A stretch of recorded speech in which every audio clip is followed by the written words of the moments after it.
Even my nannies da hindi niya tinantanan.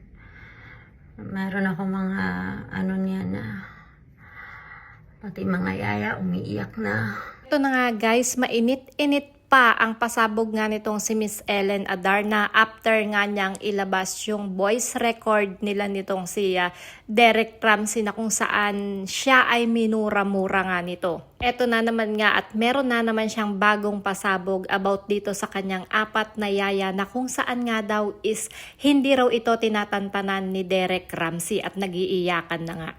Diba, I told you I was quiet because why was she so worried about the things when the house is falling Maybe because off? that means something Oh, to her. okay.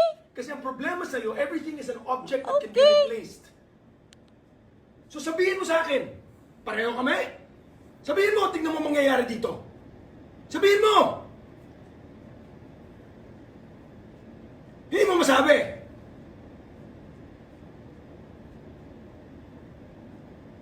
I wish you could look at yourself in the mirror and see how you are. You're too cool. You're the shit. Pero ba ng mga boss mo, punta puro ka pasisira sa akin. Grabe, ang sarap ng pakiramdam.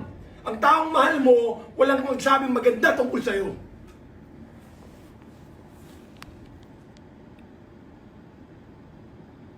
Pareho pala kami? Bakit mo ako pinakasalan, putang ina? Ang tanong nga ng marami, kanino kaya ikinukumpara ni Derek Ramsey yung kanyang sarili? Bakit nga daw pinakasalan pa siya ni Ellen Adarna? Pakinggan naman natin guys kung ano nga yung nangyari dito sa kanyang mga yaya, bakit nga nag-iiyakan. So guys, I'm taking a break from all this.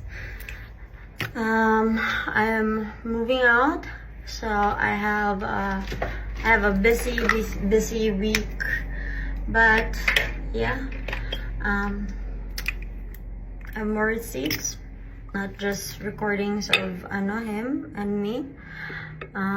Even my nannies da hindi niya tinantanan. Meron ako mga ano niya na pati mga yaya umiiyak na. Yeah, but we'll see if I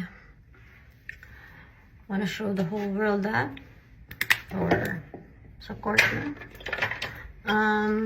Yeah, 3 of my nannies he terrorized, and I have proof, and I am always the person who has receipts, proof, and I have strong witnesses. So there, yeah, let's resume when I'm ready. Let's see. I'll talk to my lawyers, and yeah, bye, see you soon.